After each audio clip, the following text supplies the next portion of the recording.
नाही, एक गोष्ट सांगायची राहिली की प्रथेप्रमाणे दरवर्षी आपण आपल्या मेळाव्यानंतर रावणाचं दहन करतो। या वर्षीचा रावण जरा बघा।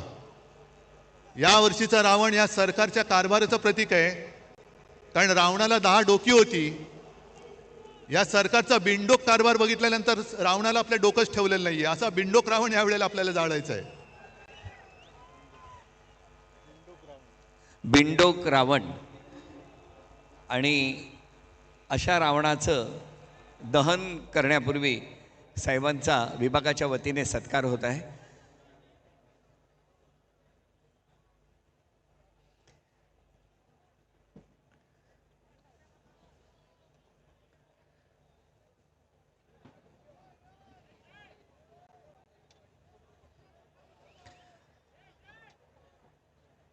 सत्कारानंतर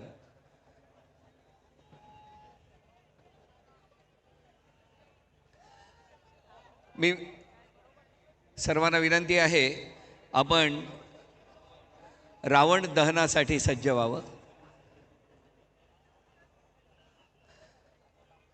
पारंपरिक दसरा मेळावा या ठिकाणी शिवतीर्थावरती मगाशी शस्त्रपूजन झालं आणि आता रावण दहन होत आहे। रावण दहन